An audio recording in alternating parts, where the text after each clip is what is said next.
Hello, friends. I'm sorry due to some technical issues. We are starting a little late.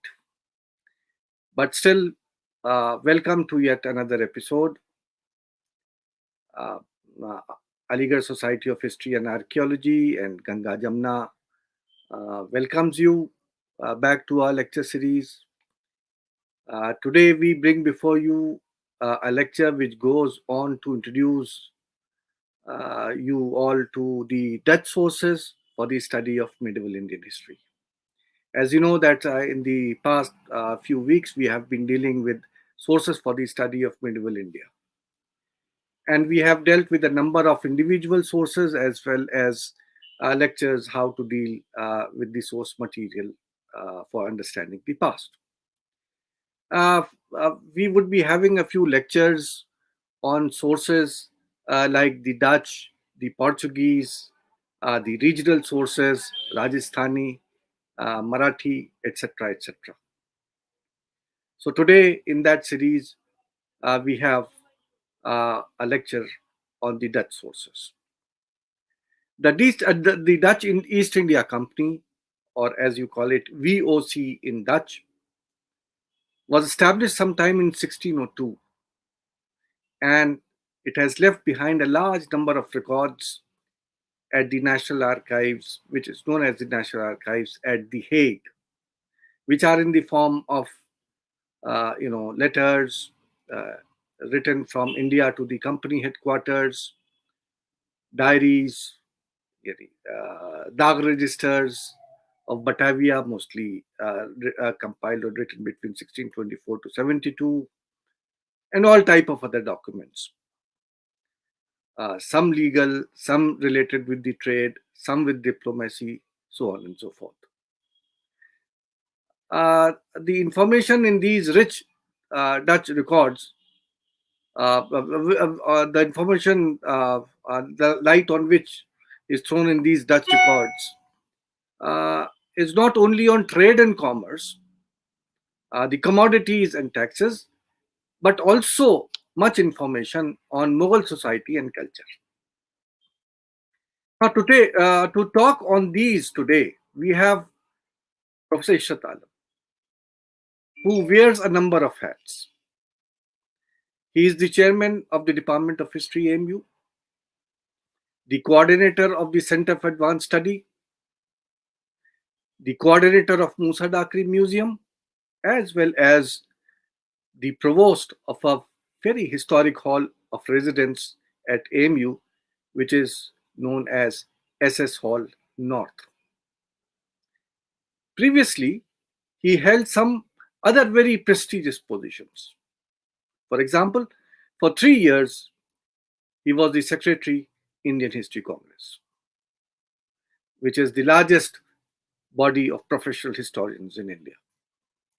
He was also the member secretary of the Indian Council of Historical Research, funding all the research throughout the country on historical topics. He was there for 5 years. He had co-edited 2 felicitation volumes, one on Professor Anirudh Ray, another for Professor Amalendu Guha. He has also authored many research papers, mostly based on Dutch sources. He is one of the few Indian scholars who has mastered the Dutch and extensively used the VOC records. He was in Netherlands for a number of years on a very prestigious fellowship. His PhD was on textile manufacturing in medieval India, and history of technology is a special field of interest with him. Professor Alam was selected as a sectional president for the Medieval India section at the annual session of the Indian History Congress held in 2019. He has also been the sectional president at the Punjab History Conference, at the UP History Congress, Bihar History Congress, as well as Bengal Itihas Sansad in the past. He has attended many international seminars and conferences, including those at Amsterdam, Hamburg, Oxford, Helsinki, Stockholm, and Japan. I invite Professor Ishrat Alam to talk to us about the Dutch sources for the study of medieval Indian history. But before I call him, I once again apologize for the late start of this session. Over to you, Professor Alam. Thank you, Professor Nadeem, President, Aligarh Society of History and Archaeology, ASHA. And I'm also thankful to Ms. Shagufta Siddhi, Ganga Jamni Foundation, founder of the Ganga Jamni Foundation, for giving me this opportunity to talk to people on Dutch sources. Nadeem has given a good introduction about the significance of Dutch sources. I also apologize to the viewers because as I'm not very familiar with the technology, so although I claim to work on technology, but not modern technology. You see, when we talk about these companies, whether it is Portuguese Estado da India or Dutch East India Company, or French and other Austrian East India Company, others, what we find is that there are some information which are not available so easily in our other sources, established standard sources like for our medieval India, Persian sources. They have their limitations. All sources have their limitations. As Wittgenstein, the famous philosopher and Nobel Prize winner for physics, he had once, in one of his writings, has written that you try to understand only those things which you understand and which you have a knowledge. So your cognition faculty receives that. Similarly, our writers, whoever they may be or might have been, they were also writing according to their, considerations, proclivities, intentions, and other things. When we propose to discuss the significance of Dutch sources, how far they are, useful for us in reconstructing our past in a very objective and scientific manner, then what we find is that there are some source there are some books which have been written on these sources. They have come in a quick succession. For example, when W.P.H. Koolhaas had written a critical survey of studies on Dutch colonial history, it was published in 1980. And then the other book, in quick succession came by the Roos Singh, Marius P.H. Roos Singh, Sources of the History of Asia and Oceania in the Netherlands, Sources, Part 1, Sources up to 1796. These books, they came as they have their own way of approaching this problem. And then we have recently got other friends doing this job. For example, there is a very good volume by on Dutch sources on South Asia, 1600 to 1825, by Jos Homans, and there's Leonard Weiss and Gees Krauser. These are some of the books which have come. Apart from these, we have also long essays, one by Gunawardena in that Historians of India and Pakistan and Sri Lanka volume, which was published in 1960s. There is a chapter on that. But all these works are quite helpful when we approach our sources, in the sense that they give us some information about how to approach those sources. Because when it might be with anybody, because this happened with me also. When you land up, in that archives, Algemeen Rex archive, that is a state's archive in Holland, you will find that you are no better than Alice in the Wonderland. Well, this happened to me also. So how to proceed? When I was going from Aligarh, my teachers were not familiar with that archive, so they were familiar with French archives and others, in British archives. But how to get guidance? So I looked into these books. So I'm saying about them with some confidence. What happened was that any scholar, when he goes to this mine of information, what we our problem becomes is that we have very limited condensed time, and within that time you have to look into that oceanic knowledge, so, in the repository of information. So how to proceed with that? Now, as Nadeem Saab said, that this VOC, in Dutch we say VOC, that is for Octerand Oost-Indische Company. Henceforth, I will be speaking about.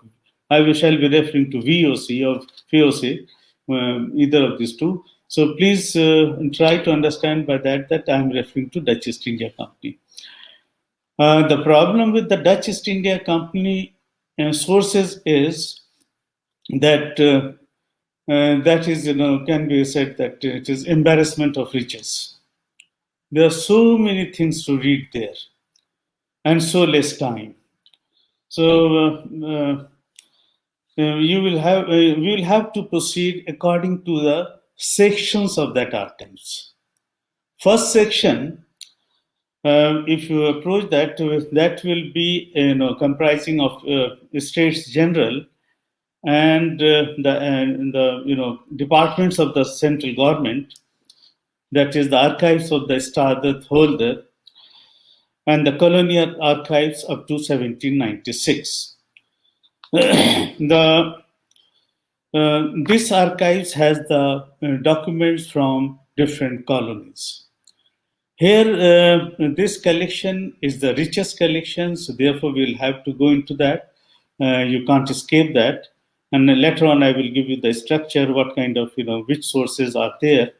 So in the beginning, I would like to say that they are dealing with trading stations in Asia, mainly, South Asia, in China, Japan, and other places.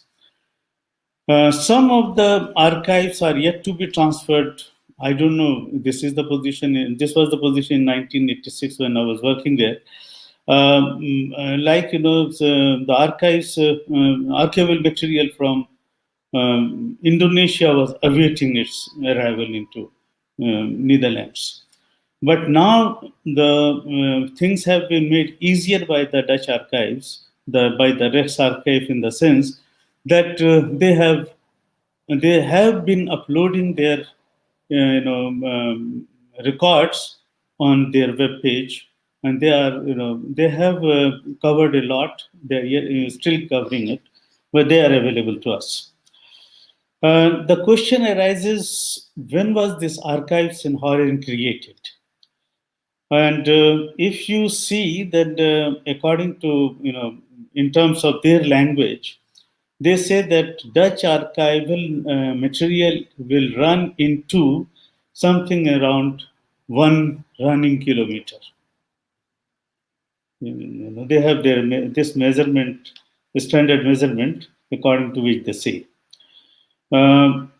I will not go into the organizational thing, but I would say that this States General Office was created as early and was established as a permanent place since 1593, much before the Dutch East India Company came into existence.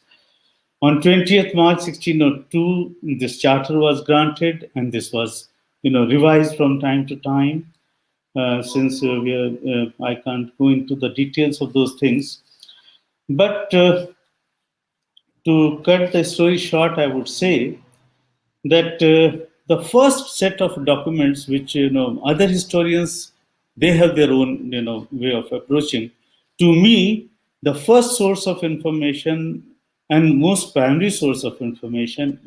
Why I'm saying primary? Because they have they were written after meticulous exercise. They are in the form of resolutions. And they are, ordinary resolutions, they are secret resolutions, ordinary or secret resolutions relating to special, subjects.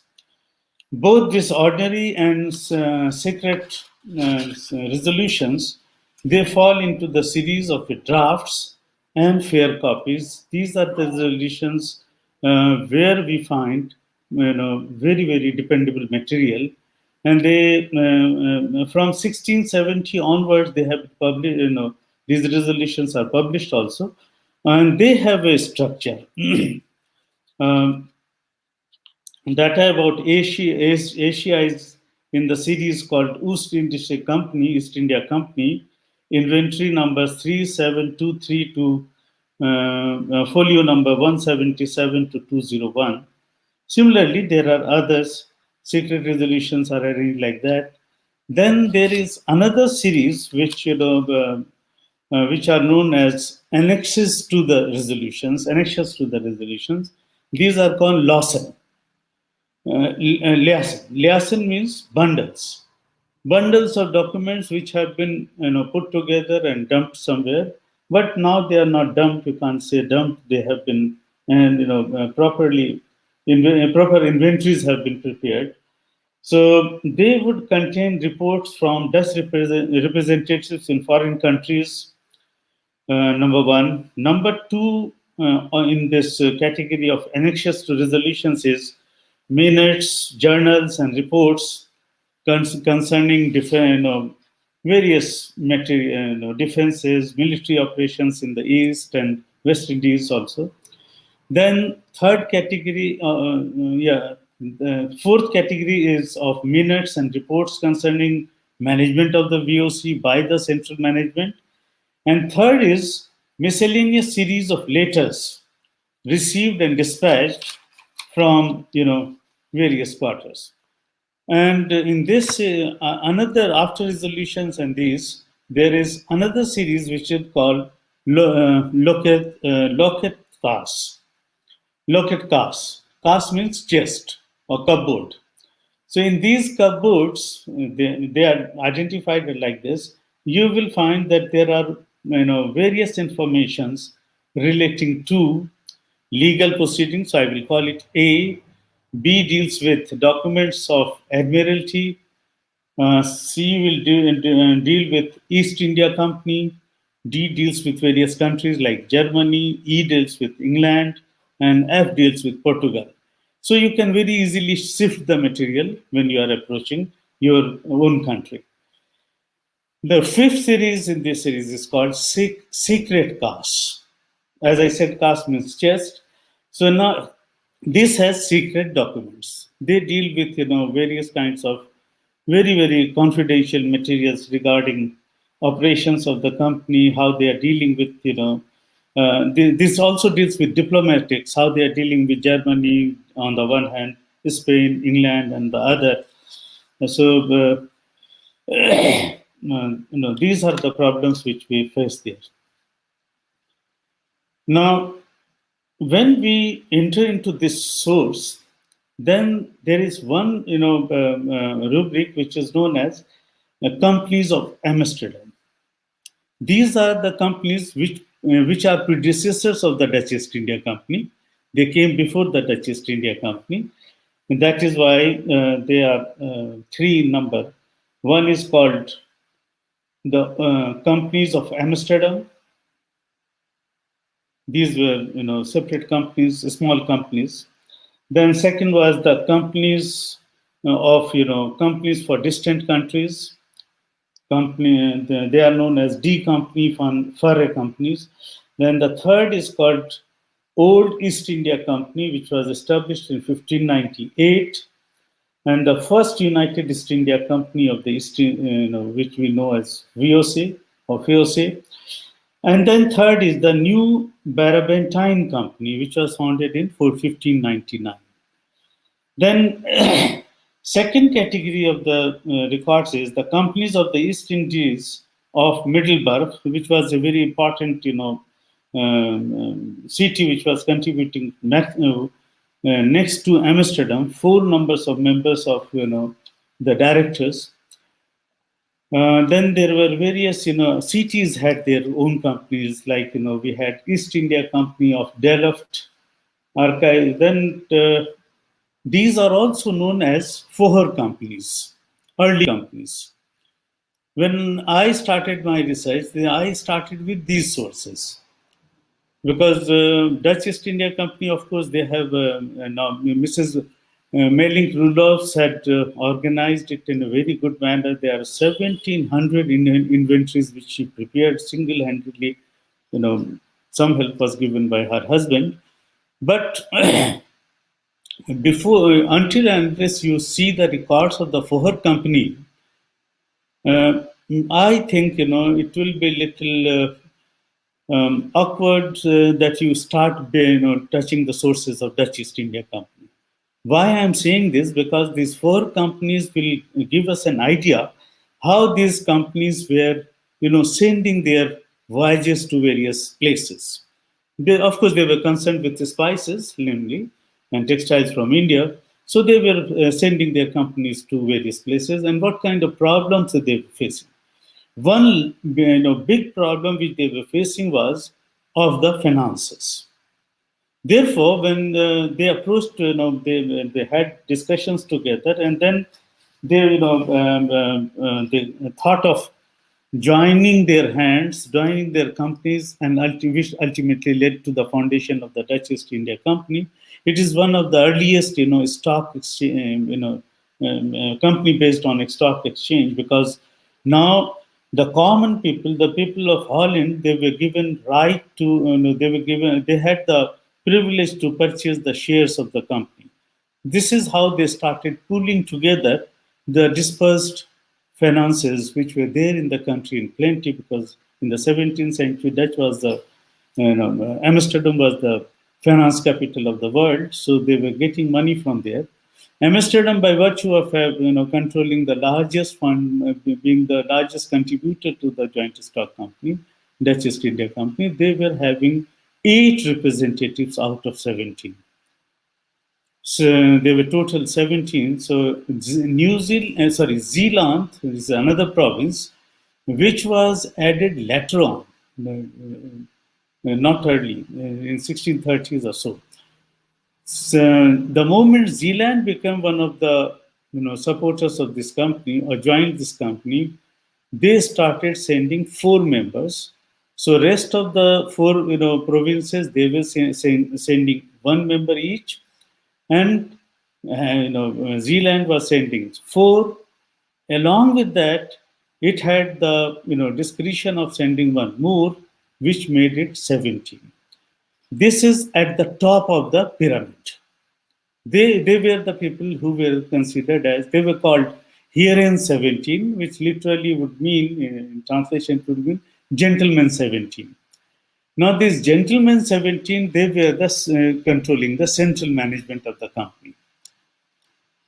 And if we want to do research on the Dutch East India Company sources, from wriggling through these sources, we come to the pointedly to these resolutions of these gentlemen here in 17. These are the people who were receiving a variety of letters which were originating from various trading posts located in various countries. In India, it was various India. All these countries had various headquarters. Each headquarter had a director. Under him, there was a upper coupon, that is second director or chief merchant.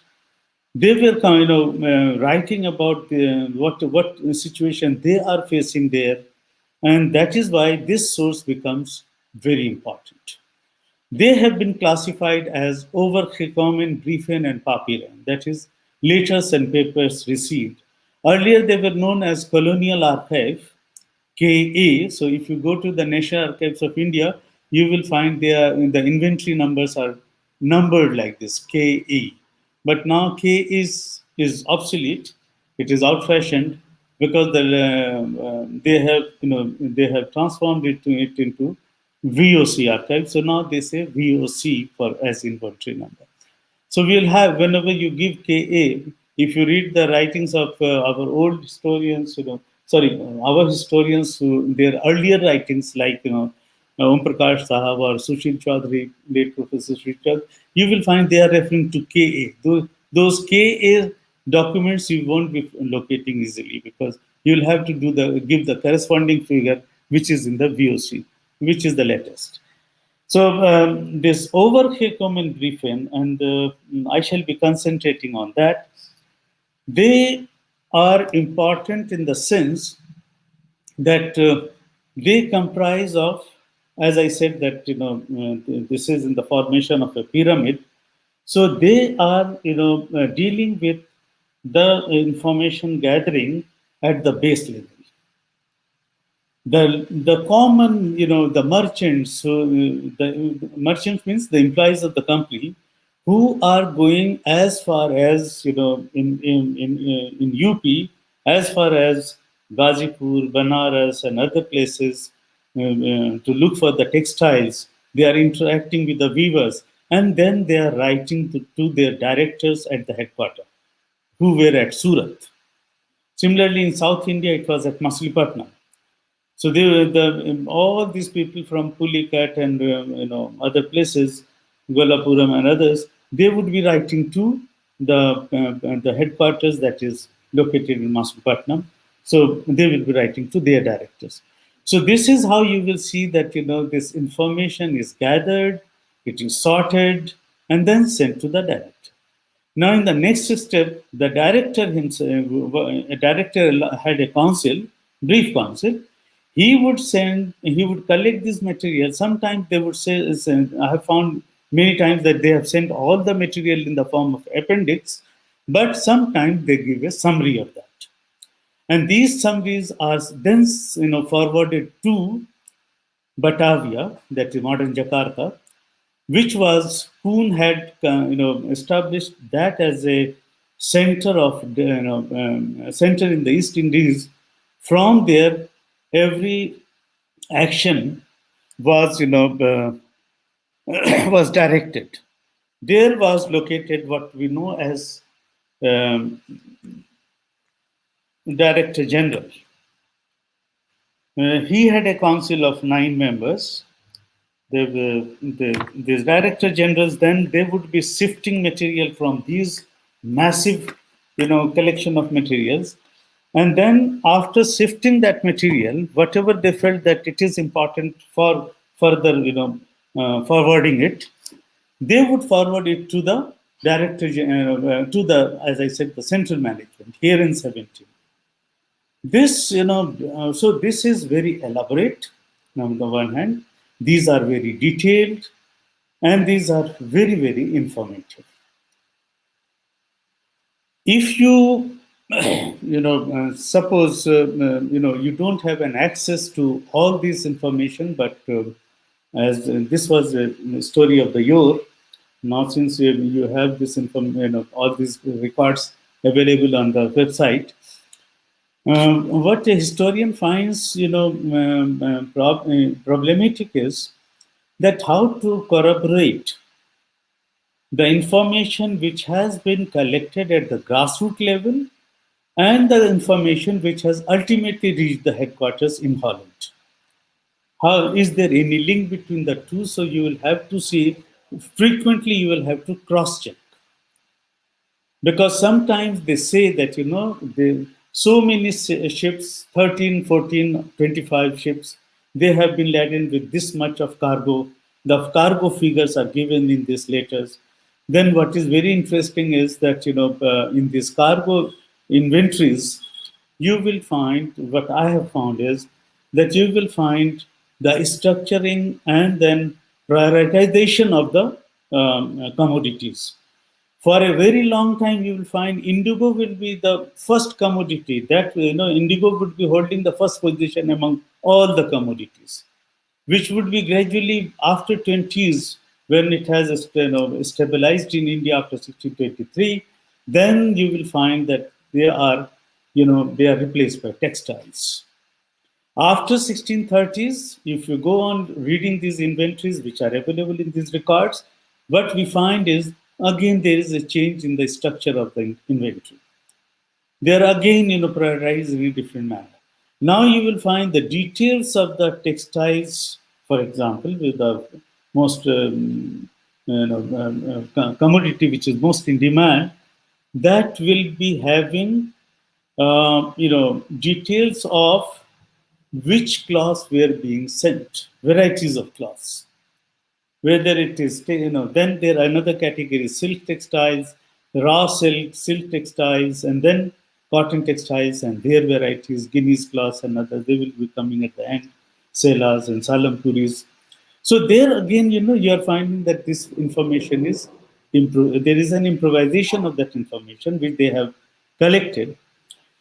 Luckily for us, the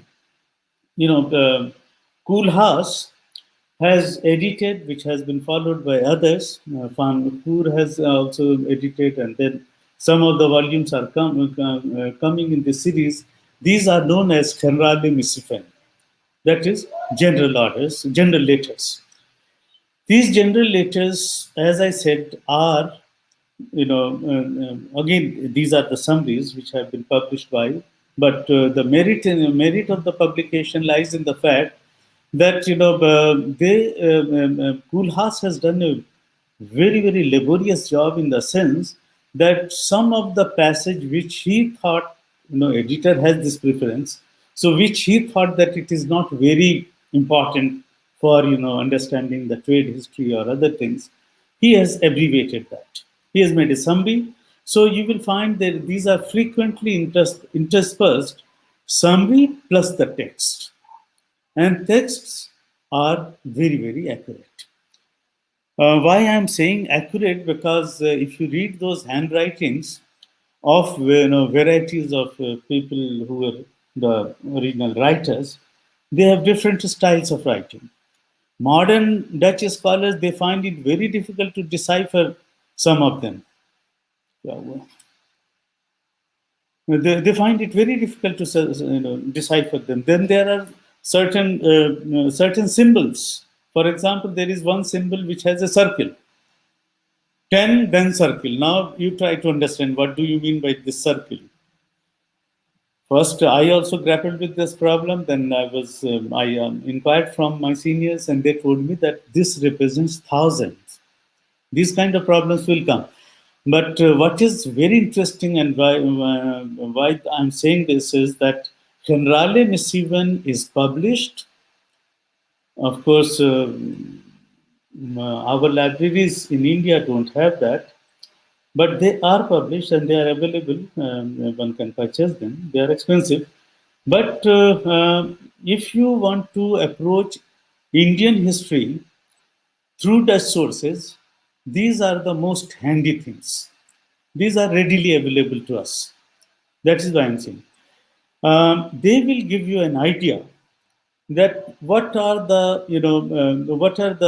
considerations of the factors at Surat, how they are disposed of, what are their disposition towards their Agra factors. Agra was one of the headquarters.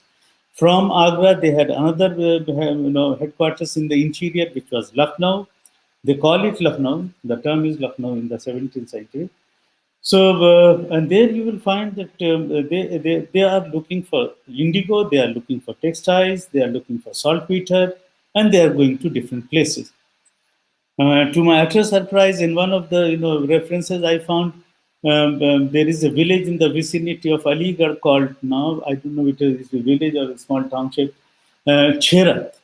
Cherat was known for indigo production at that time. That information you can get from the General Missifen.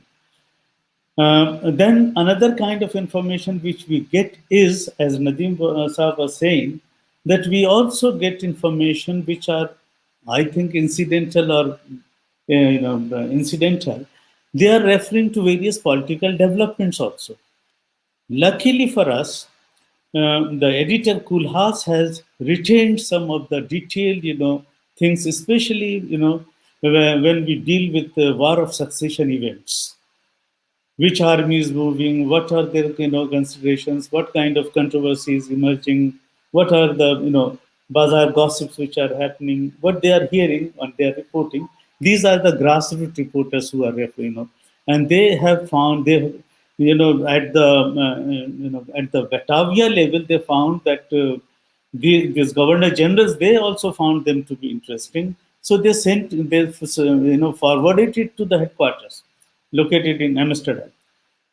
That also shows their interest in our political affairs, apart from economic. Then one more thing I would like to, there are many things to say. One more thing I would like to say is that since I'm also looking for information on technology, we find that earlier historians who have dealt with Dutch records, one of the senior historians whom I had consulted for information on technology from Dutch sources, he had told me that whatever was there, he has already written about that. Now, uh, so with this impression, I landed up in Holland, and when I started reading, I found that they haven't touched even 10% of the material, or 2% of the material which is there on technology and science. I have written some papers on the basis of that. These are additions to our knowledge. For example, well, I will come back to this again. Let me concentrate on Generale-Missifen. Generale-Missifen gives us information about political developments, about international developments, about developments taking place in various quarters of the various places with which Dutch East India Company was handling. So this is printed, and these, they are one of the series of that overgekomen briefen and papieren. Then there are resolutions also. They are also there. They are interesting. Another set of information which we find very interesting uh, uh, is this in this series.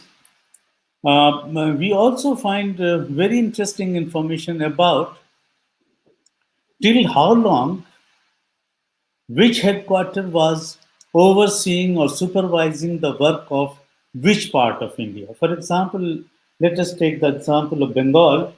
You will find that until 1646, the Bengal, the company servants who were engaged in Bengal trade, they were reporting directly to Maslipatnam headquarters, to the South Indian headquarters. They were, Coromandel. They were their headquarters at the Coromandel. But after 1646, you will find Hooghly is another headquarter. This is how you will find that according to their gravitation of economic interest and the atmosphere in which they were working, they found Shah Shuja to be very supportive. Similarly, other governors of various provinces, from time to time, to be very supportive of them. So they would praise them and they would say that we have very good relationship with them. That will bring me to the problem of state-merchant relationship. And these records, which are available in Overkekomen, Briefen, and Papyr series, they give us very good idea about these. Whether there was a total disjunct between state and merchants, as Pearson had once suggested, or was there some collaboration, as our friend Farhat has tried to point out. So where there were, or before him, Beetling and others, they have a volume on that, Age of Partnership. So this partnership, again, of course, we have problems with these terminologies, but some kind of collaboration was there, some kind of understanding was there, and some kind of reciprocal, I would call it reciprocal understanding was there. Why I'm saying this, because in the Generale-Missifen, this I would like to share, and Nadim, this will definitely interest you because you are teaching one paper on Aurangzeb. Up till now, we don't have much information about Aurangzeb's interest in trade. Whether Aurangzeb ever indulged in trade, whether, and Akbar, we know from Sher Musli's work and Khan Sahib's work that Akbar had built ships, 3 ships at Lahore, and which he was and trade was there going on. They were also used for Hajj pilgrimage and other things. But was Aurangzeb doing such kind of things? But otherwise, the popular stories are that he was a very honest. Honest means a very poor kind of person who was stitching his caps and writing Quran and then earning his livelihood. I always had a suspicion about this, that how could a monarch be like that? But I also believe that there might be some truth in that. But in the General Emissifan, I found one information which is very surprising. There is a ship of Savai Jaiganj was the name, or possibly I don't remember. This was the name of that ship, which was owned by Aurangzeb, and what was the capital worth it was carrying when it was captured by the sea pirates near Mocha, and from there it was taken to Madagascar. It says that it was carrying goods and other things worth 20 lakhs of rupees of that time. Another merchant, Mullah Gafur's ship was also captured by these sea pirates, and this was carrying. He lost in that wealth around 1 lakh of rupees. So this emperor was 20 times ahead of one of the major, merchant of those times of Gujarat. This needs to be corroborated, but this is the kind of information I have found from the sources. This needs to be corroborated, but I don't think in our Persian sources, but Nadeem, you are familiar, so you will enlighten me on this. But I found this to be very interesting. This paper, I have written one paper on this, which I had presented in at Massachusetts World Economics Congress, Asia-Europe Trade, Red Sea versus Cape of Good Hope, 17th century. So that was the historians like Bale and others were there. They all appreciated, and they were surprised by this information that we never thought of, things like this. So this kind of information you will have. If say in order of say volume of information, where should we place this information which is there in this series? I would say that this is the most primary source, the most important source among the Dutch East India Company sources. Nadeem, how much time will you give me? You have time. How much that I can? Around 20 minutes. Cut my coat accordingly. Okay. 20 minutes. Okay, I will finish that. Then the other series is called Batavia's Outhon Brief Book.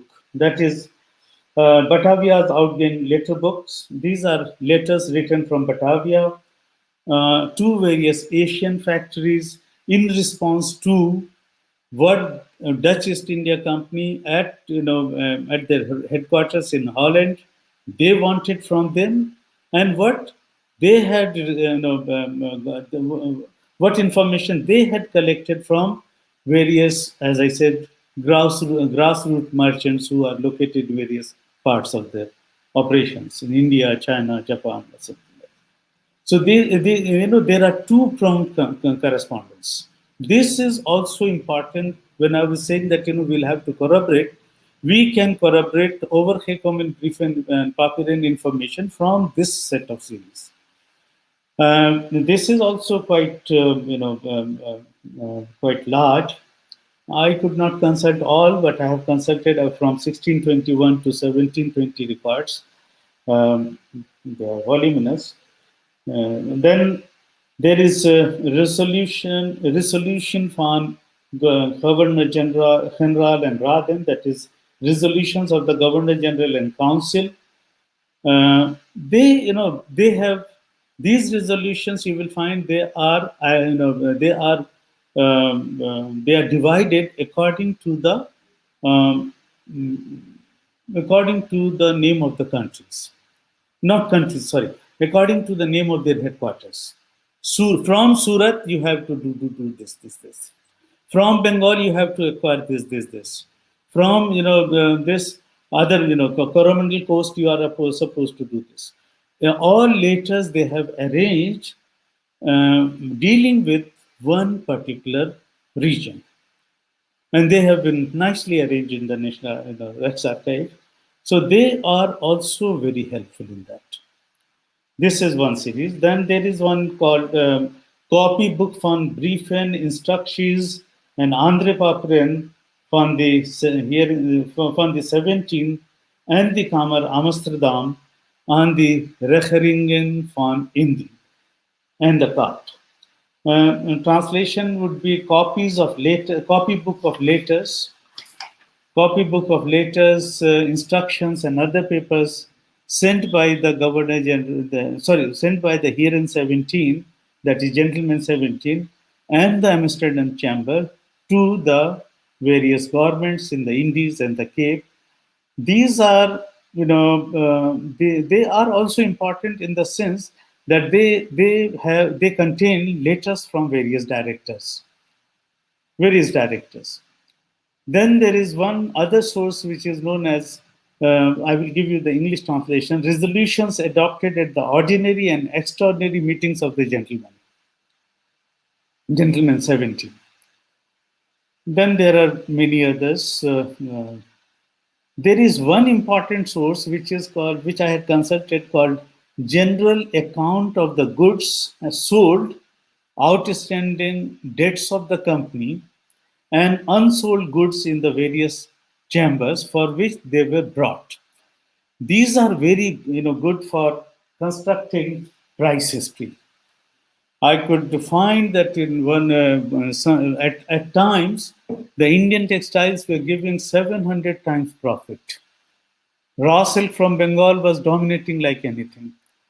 Besides these, manuscript sources, there are certain published sources also. So that also have to be taken into account. One is called Dāgh-registers series, that is daily registers maintained at Batavia. These, most of them have been published, so and rest are in the process of publication. They are helpful in the sense they will corroborate your information. For example, I was at the moment I have translated a text which deals with a shipwreck by Frans Janssens van den Heyden and Willem Kunst. This text is known as Vervaarlijk Schipbreuk van het Oost in this Jacht ter Schelling. Why I am referring this, this is very interesting in the sense that this text has been translated by Glanius soon after its publication. It was published in the 1660s, and by 1660s, 70s, it was translated by a person called Glanius, possibly a British gentleman. Most of the modern writers, they have referred to this text as if it was written by Glanius, which is not correct. It was actually written by van Scheyden and Thomas. These two are the original writers. Now, another important thing is that this translation was used by J.N. Sarkar as early as 1920s, and he has tried to locate certain places and other things which are translated there. The biggest defect with translation is, and that is my my message for the readers or viewers also, that when you are reading translations, please read very carefully. Try to learn the language first, which is a difficult job. Nevertheless, when I was translating this, I found that passages after passages are missing from the translation, number one. Number two, they have been totally misinterpreted. For example, there is a reference to Agilwood, Agilhout. That is the Dutch term. This our translator Glanius had translated it as Agarwood. No, sorry, Agra wood. Now, where is the wood in Agra? Well, this is actually referring to agar wood, from which you get incense made. Similarly, there are names of various places in Assam. This deals with they have been implied by this Malik Hambar in his march towards Assam, and the places which they are touching the island of Sandeep, where they have met with this accident, they have been rescued by the local people, and they are traveling along that Meghna, so they refer to a place like Bilwa or Bulua, then Aman, and now these places are not to be found in our maps, or even our other sources of information. So these kind, again, I would say that these kind of these ship journeys, voyages, they are also a very good component of published source books. They should also be approached by us. They have been largely neglected, except one or two, but there are many. Glenius himself has translated more than 3.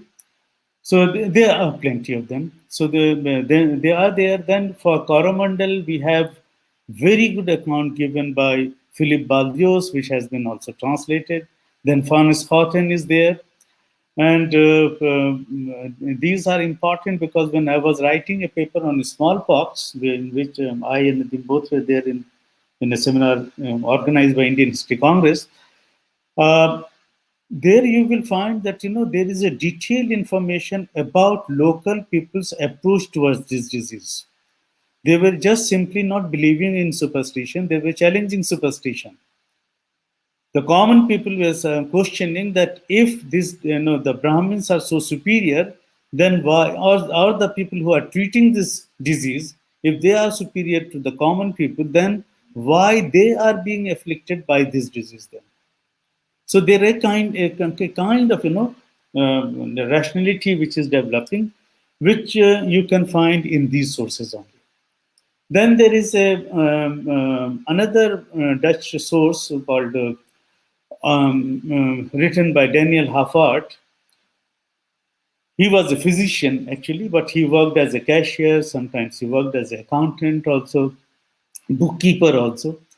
So this gentleman, his account is published in 1693, and the title is very interesting.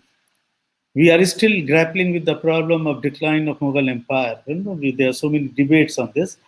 And the title of this book is, or his narration is, Op and Ondergang van Coromandel. That is, Rise and Fall of Coromandel. And he is tracing it from 1670 onwards. Now, this has some relationship with the political developments. Well, he's not saying that, but his account is, as I was saying, that sometimes you will find that these accounts are not only supplementary; they are primary source of information. For example, when we deal with iron and steel manufacturing technology, our source, of course, our antiquity goes back to any years of time, from Ahar onwards. Our archaeological friends, they have found archaeological evidences. There is a debate whether it diffused from outside to India or it diffused from India to outside world. I'm not going into that. But none of our Sanskrit sources, other sources, vernacular sources, Persian sources tell us about its manufacturing process. Daniel Howard, since he was a physician, he tells us in great detail the entire processing of, starting from collection of raw material to the final, transformation of iron, wrought iron into steel. These are crucible steels. He gives the measurement of the blast furnaces, what kind of fuel is used, what are the costs of the fuel, and what are the cost of the material, which is iron ores. And cost-wise also this is, and then he deals with the technology. He tells us about the technology. Around this time, there was, this Dutch East India Company. This is very interesting in the sense that they had a lawyer, and this lawyer had the power to convene meeting of the herein 17 gentlemen 17. He would convene the meeting for depending upon the situation, but normally once in 4 years. It is he only who could convene the meeting, not the chambers. They had their say in decision making, but he was the convener. One such gentleman was Peter van Dam. And what he did was that he collected all these sources, which I told you about, from various reports. He collected all these and tried to write about the history of Dutch East India Company. He is not writing actual history. He has traced through documents by reproducing those documents in his books, which are voluminous in 4 or 5 volumes, where you will find the contemporary reports. Those reports, along with these discussions, you will find they are supplementing each other. For example, in the Van Dam's account, I found information about how the Dutch were how the Dutch were contacting the iron smiths and others. And there is one more information that it says that that the local artisans were not familiar with how to make head of the nails. So a Belgian engineer, Janson, he was brought by the Dutch East India Company to train the local artisans to make nails so that it can fix and can be helpful in shipbuilding industry. Narsapur was had emerged as a very good center, and Dutch East India Company was making many ships at Narsapur port, and they give the prices. These are mind-boggling. They say that in Holland it costs so much, and then there also we are using inferior kind of wood. Here you are using teak wood, which is grown in plenty in the forests of these areas. So these are cheap labor. So they praise cheap labor, cheap thing, other things. But we find information about introduction of a Belgian engineer by the Dutch East India Company, taking interest in our affairs. So this is how you can proceed. We can proceed, and we proceed in that manner. Most of our present day writers, they have concentrated on trade. Nadeem, if you remember, in '88, Ashindas Gupta Sahab was attending our meeting, and that was my litmus test because I had come from Holland and I was presenting my first paper. This was on this iron manufacturing, iron and steel manufacturing. And Ashindas, he stood up and clapped and appreciated my effort. He said, and he also appreciated that at least you people are doing something within the in the hinterland. You are not seabound like us. So that kind of approach can be developed. Political history can be reconstructed. So for social history, plenty of information is there. I have used some of them for my thesis. So on social front, you have many information, and technological and other fronts you have, depending on your own approach towards the subject. Nadim, I think I have concluded. Uh, Yeah, thank, there thank be you, anything sir. to I say? mean, there is so much of information that one can go on and on. In fact, it was a brilliant, introduction to the Dutch sources. Uh, there is naturally, I mean, it's a type of a source which can be used in many ways. There can be questions of what type of information is contained in the Dutch sources which are absent in the other foreign sources, for example. As you rightly pointed out at the end, that there is much information at, on the social setup as well, and one can actually go on and on. One lecture is not enough to fully introduce a type of source to the general people. We will take some of these questions through during the discussion. There are a number of questions which Yeah. have been asked. For example, the first question by Mr. Ali Haider. Did sack of Surat by Shivaji impact the trade relations between Dutch East India Company and Mughal Empire? Impact the trade relations. Sack of Surat and what happened to the Dutch East India Company? Well, the Dutch had survived. Ashindas Gupta has written on this about the impact. This is available. So far, the Dutch are concerned. Of course, they do report about the impact of how adversely it had impacted their trading operations. At the same time, they are also telling us giving us information that why they felt, that they should fortify their their forts, their stations. So this also led to the question of raising fortifications of their places, in which they seek help from permission from the Mughal emperors. Mughal emperors readily obliged them also, and then they were in the next step. They also started asking for employing Dutch soldiers who were very good in handling the guns.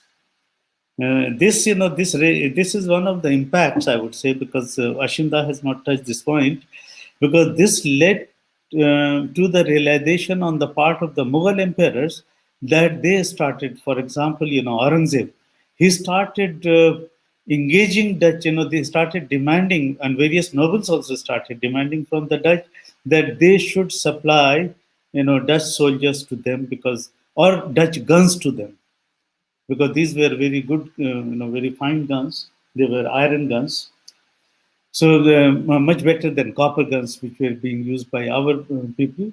And these were cast guns, so not molded ones. So this kind of impact we do find. Of course, there was a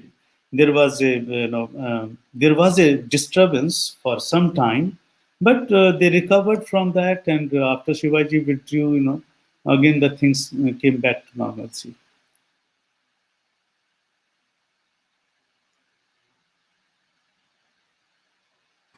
The next question is by Mirza Hasnain.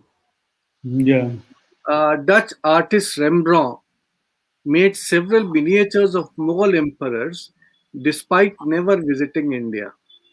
Do we find more such examples of Dutch fascination with the Mughal Empire? Yeah. There are many, in fact. Not only Mughal Empire. There is one.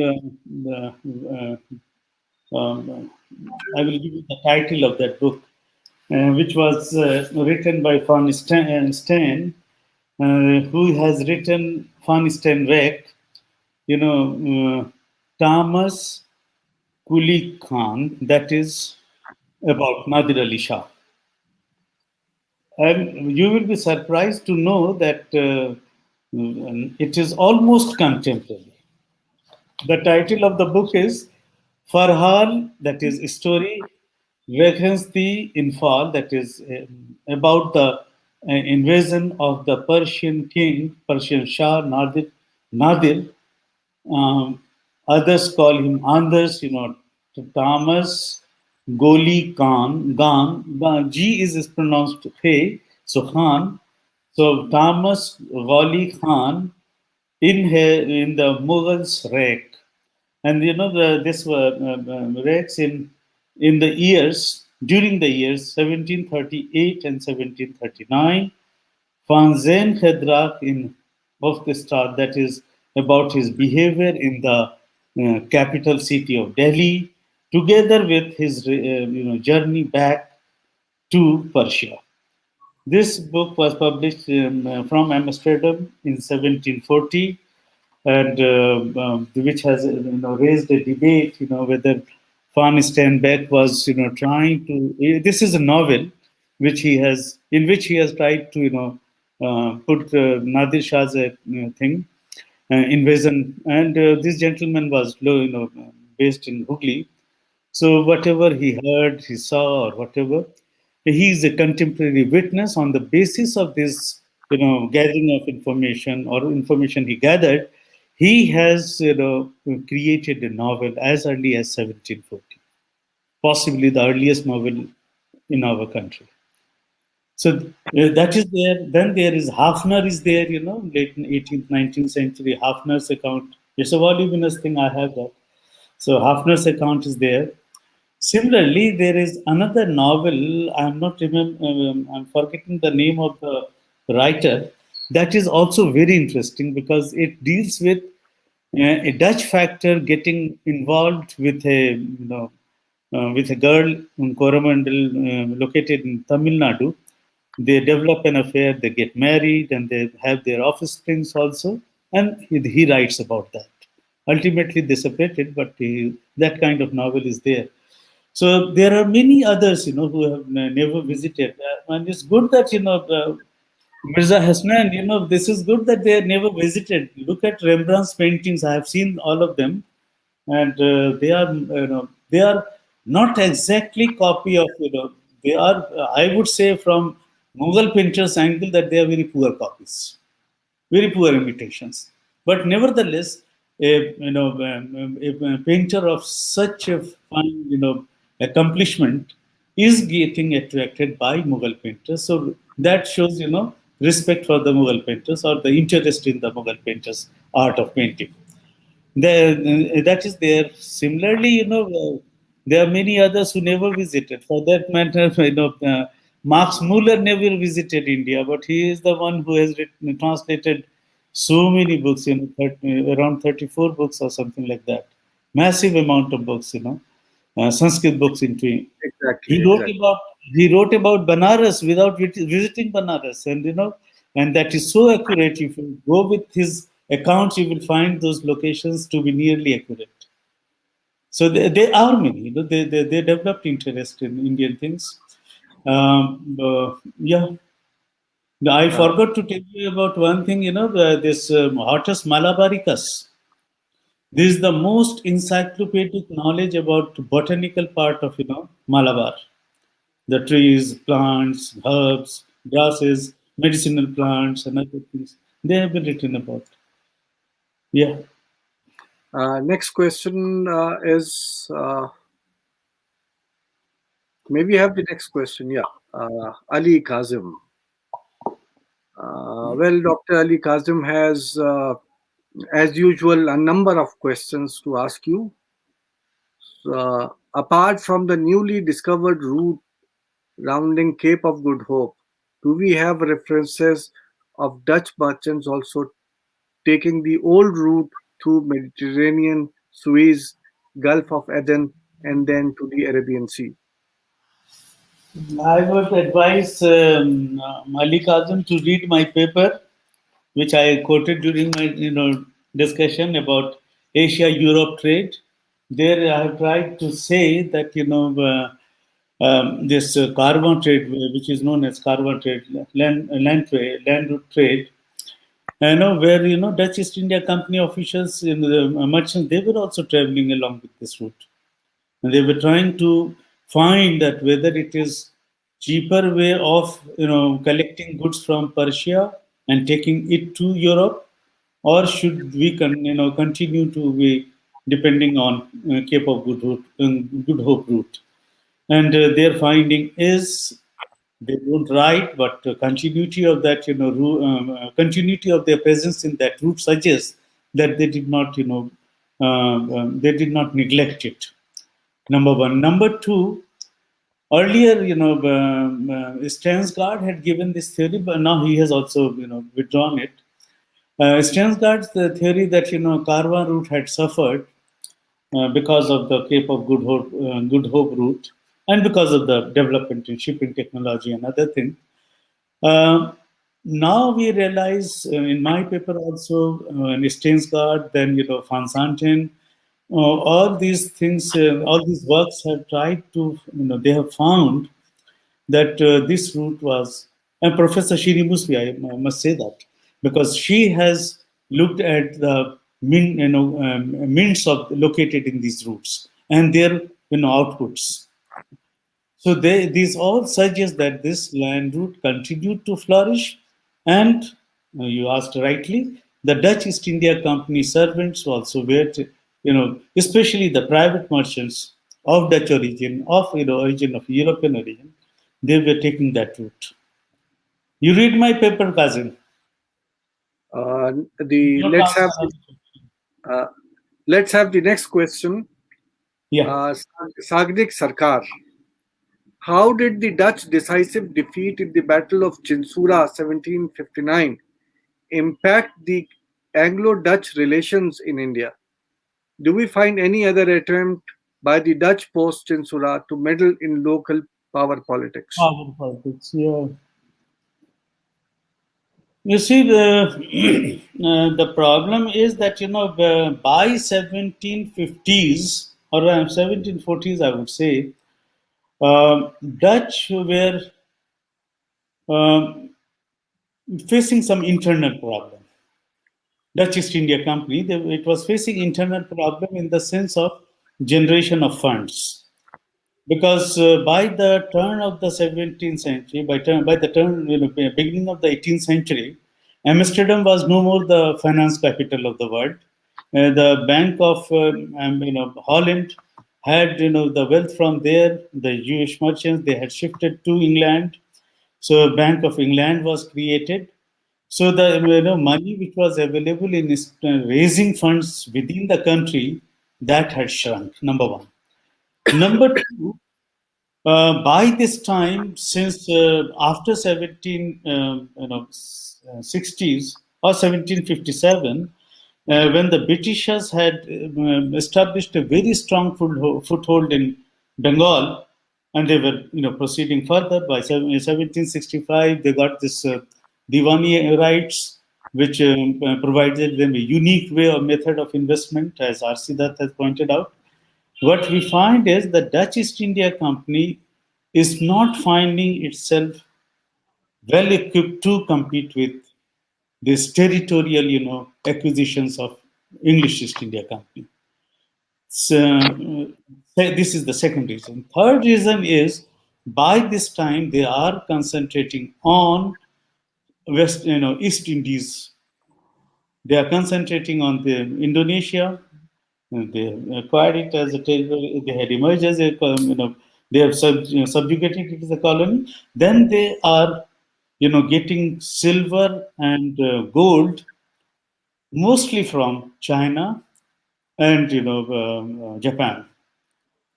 So even now, by the end of the 17th century, you will find that is this Dutch East India Company for their operations in the East Indies, they were taking silver rupees from Indian market, especially from Bengal, and taking this to that part of the world, because their trading operations or their trading interests had expanded much more, consolidated much more in those parts.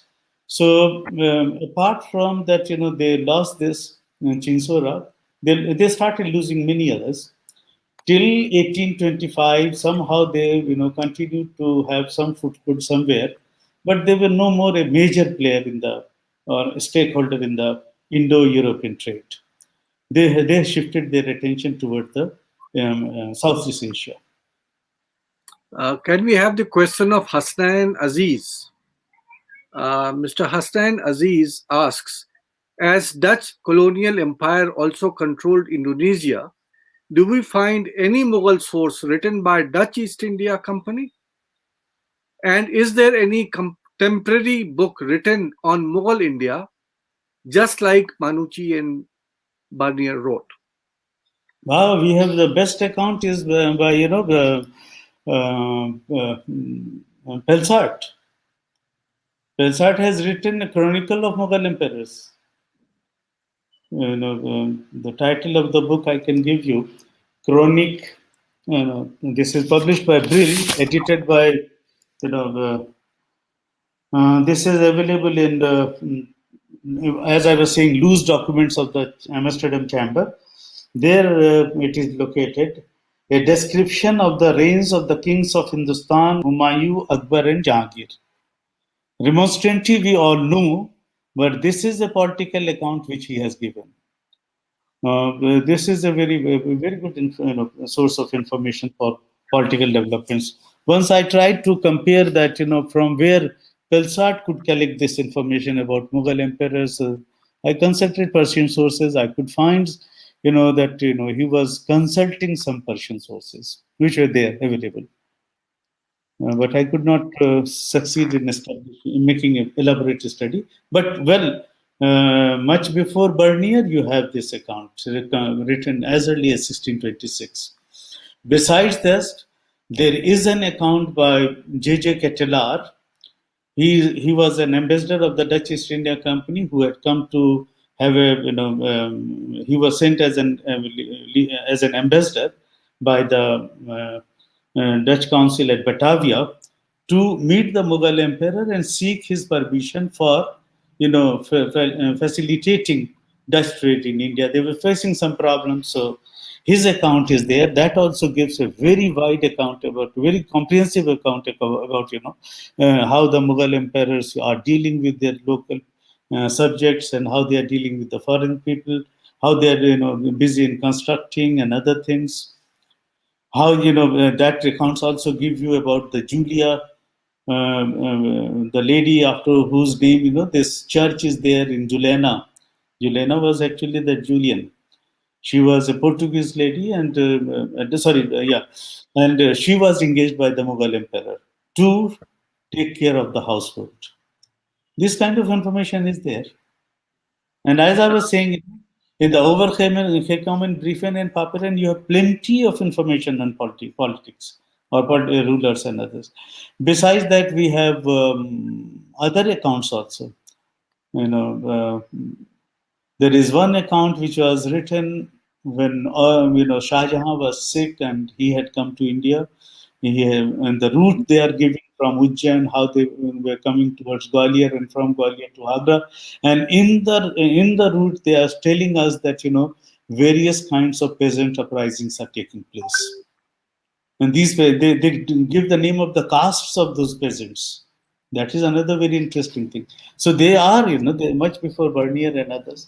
Here I would like to say that, there was some kind of an interest which had developed in the West to understand India or Mughal Empire. And there was some kind of a development of a trend, which I always call in my historical methodology course as a kind of trying to a kind of international understanding of civilizations or inter-civilization. Yeah, better to say inter-civilizational studies. Like Bernier is comparing India with France. Those letters are very interesting. So Tavernier is there, but Dutch are also there. Like the account I was telling about this shipwreck in the voyage of Janssens, you will find plenty, and he's dealing. He's giving very interesting information about Mughal invasion of Assam. And I have compared that with Baharistani Ghaibi information. Many information are, some are collaborated, but many are absent in Baharistani Ghaibi. So that kind of information is there. Yeah. Digvijay Singh wants you to throw some new light on events and happenings of the Mughal period from a Dutch standpoint, especially about the Mughal emperors. Relations with British East India Company and various Dutch. I mean, he wants to know what type of information is contained in the Dutch sources. You told about the archives, but he wants to know more about the Dutch perspective about the Mughal Empire. Dutch perspective was very, we can't, make any standardized, statement, because all these Dutch writers who are writing about Indian affairs, they have their own, way of approaching the subject. Some are praising, some are not praising. For example, Clancy de Jong's, account. Because of lack of time, Digvijay, I could not go into all those details.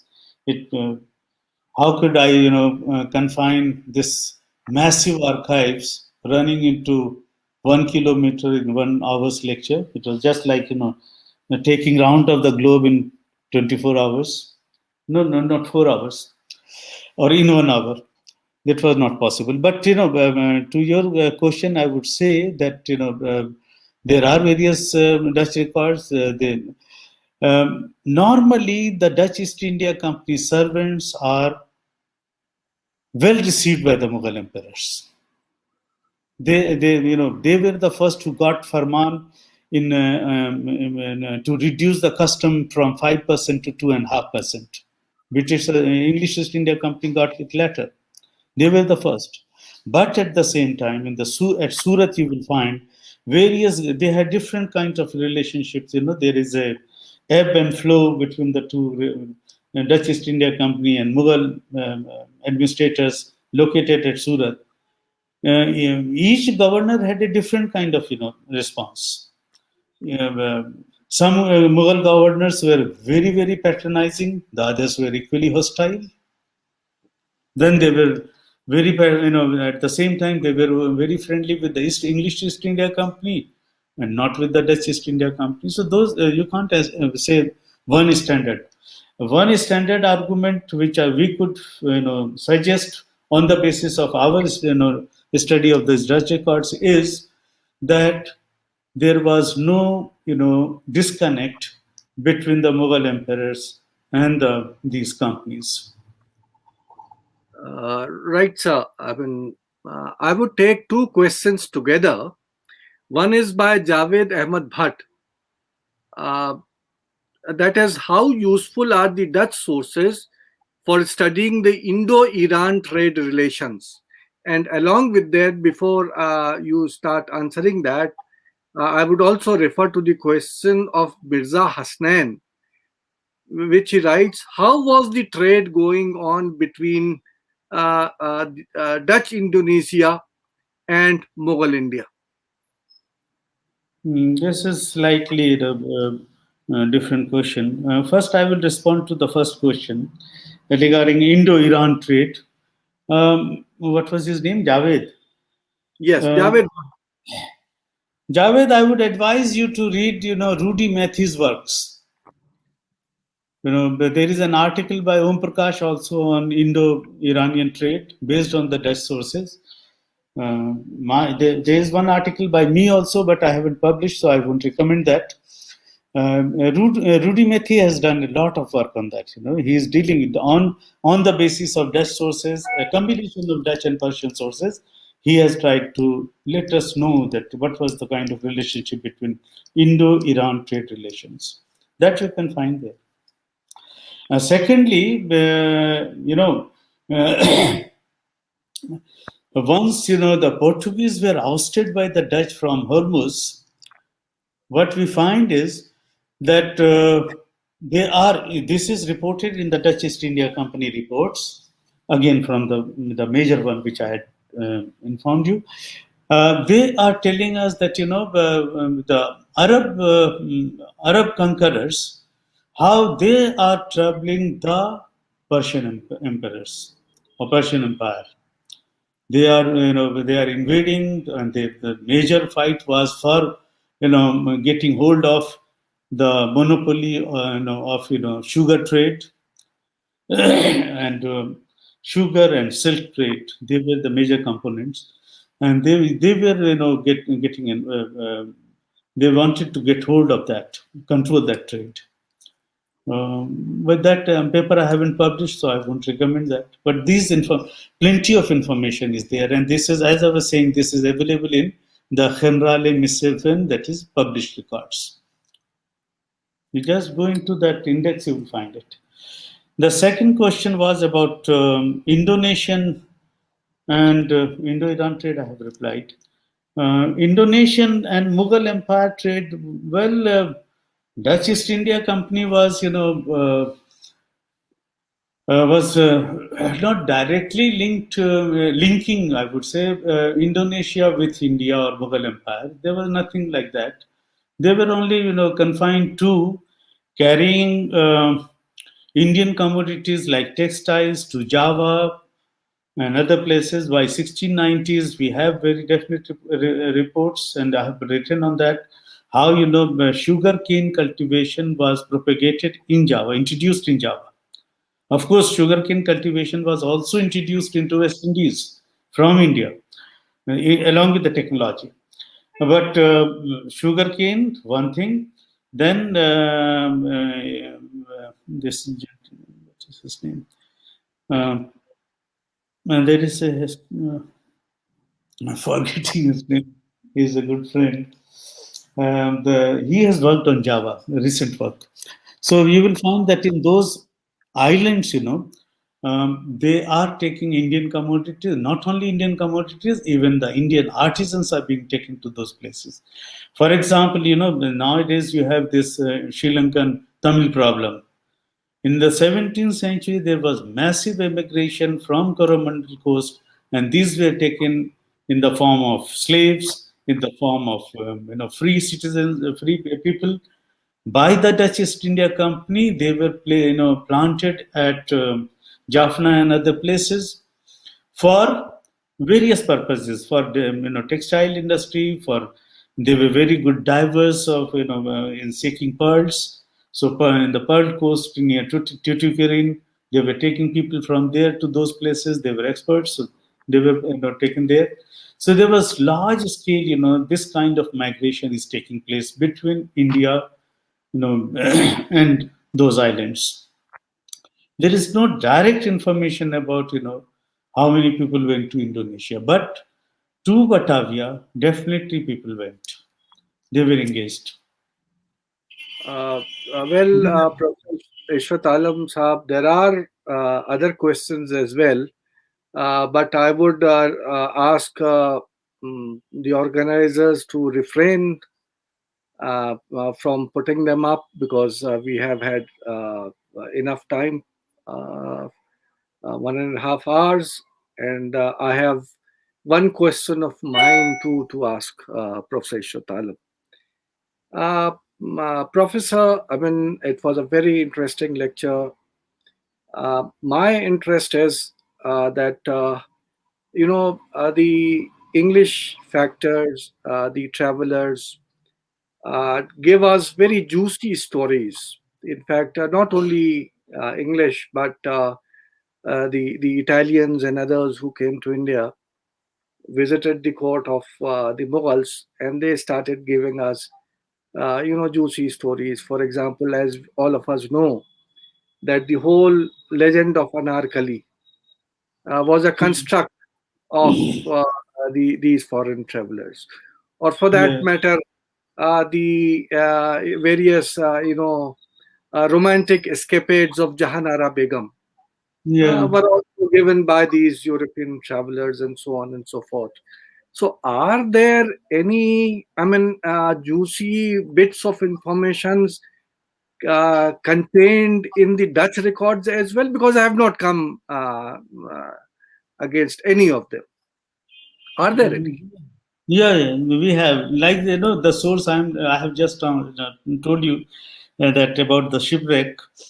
There, it says that Malik, this gentleman, the Mughal governor at Bengal, he had defeated Assam's ruler, and that Mm, he had demanded that his 13-year girl, a daughter, should be betrothed to him. mhm. Now, this kind of information doesn't find any reflection in the local sources. So this could be a fiction or something like that. Unless it is corroborated, we can't believe that. And there are many such stories for that matter. Okay, I mean, Many such stories. Yeah, that is Like what I was wondering. That When Shah Jahan is sick, Jordan, he's visiting Agra. He's going to meet him in Agra, and he's saying that at Gwalior he has heard this rumor that Shah Jahan is dead, Hmm. and Shah Jahan is dead, and what is going to happen now? And nothing of that sort is reported at any place. These are purely bazaar gossip things. They are not uh, they are also following that, I would say. Well, Professor Alam, I mean, it was a beautiful lecture as far as the information on the classification of the archives is concerned. You told us about how these records have been classified in the various archives uh, mm, uh, in Netherlands and Holland. You also gave us some new information. For example, as you rightly pointed out, that the fact that Aurangzeb was carrying on trade and had his ships is a very good information which you have given to us, which is generally not mentioned in any other popular sources. At least I haven't come across, as you rightly pointed out, that it is only through the Dutch records that we get such information. I would like to just point out that when we talk about the approach of the Dutch, merchants and travelers, the officers of the Dutch East India Company who came to India and who wrote about the back home about the Mughal Empire, their approach. I mean, in fact, naturally, because I have the only Dutch source which I have studied, and that too in translation, is Pelsert's Remonstrati. But I would like to point out to the public that there are two bits of information in Pelsert which otherwise uh, were not easily available in other type of sources. One, the technology. Mm. As Professor Ishrat Alam pointed out, that he encountered a source where there was a technology of the production of iron, how it was being manufactured, given in detail. Pelsert likewise is one of the very few who give us about the whole process of the manufacture of indigo, Yeah. how the plant is converted into that dye.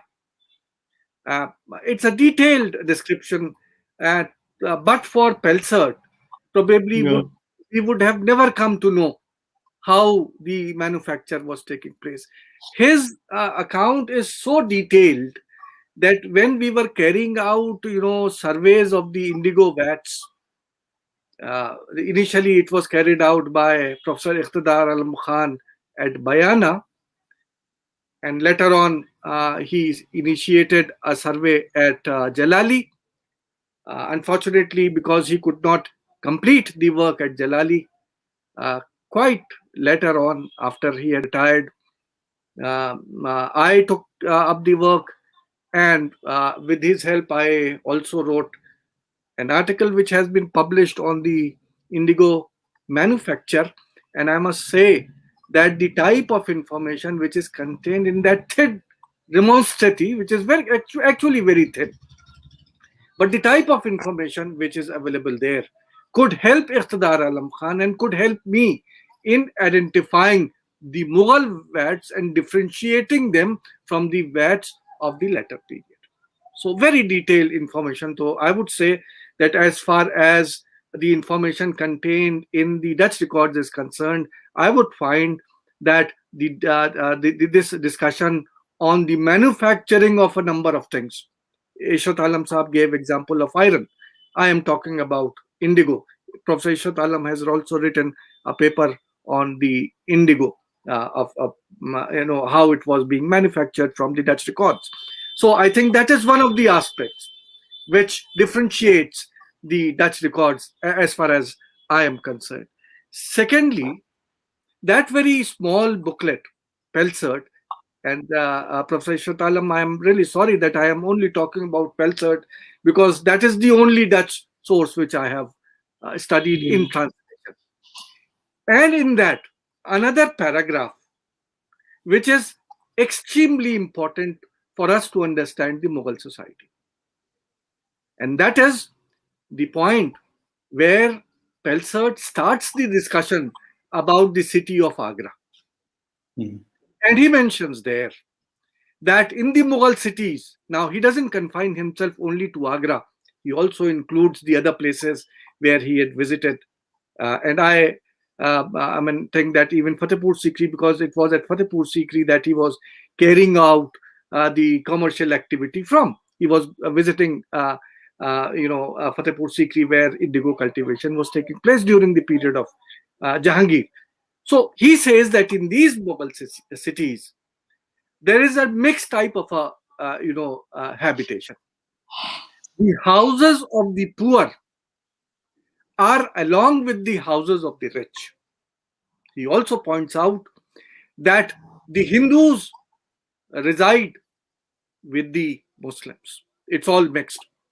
Now today in the afternoon, I also spoke somewhere else about Tazkira Pir Hasuteli.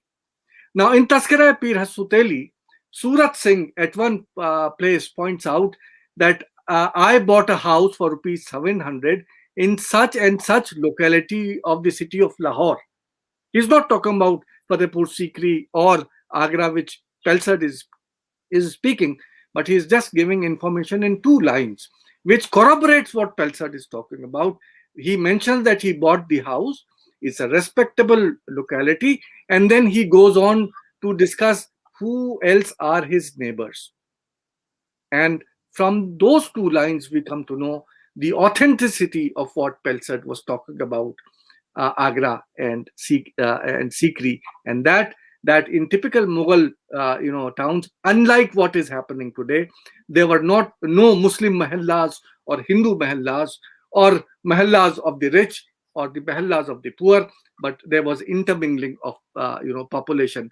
That I think is one of the informations which is remarkable, and at least as far as I am concerned, in spite of irrespective of tidbits, I pointed out Surat Singh, the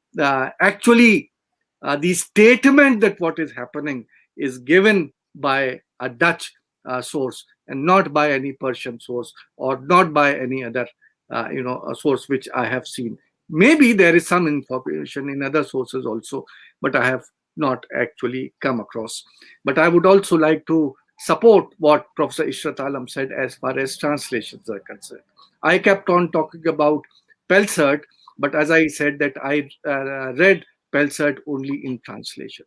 Professor Ishrat Alam today pointed out that in one of the translations, the agar wood, which actually means the agarbatti from which it is made, has been translated as Agra wood. Now, I would take you people to another mistranslation, and this time of Mullah Abdul Qadir Badayudi. In his account, he mentions, a nobleman whose name he gives as a Muslim, but he says that he is a follower of Mahadev. That is what the translation says. But if you go to the original, what you find is that in Persian, it is that he was the follower of Mahdaviya. There's so much between Mahadev and Mahdaviya. And coming from the period of Akbar, you would not double check it. You would think that he's talking the truth.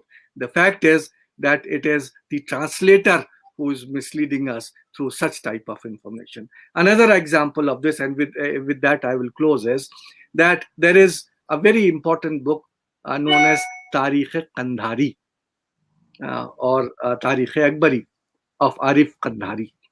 That has been translated by one of the members of the Indian Council of Historical Research. Tasneem Ahmad has translated it into English.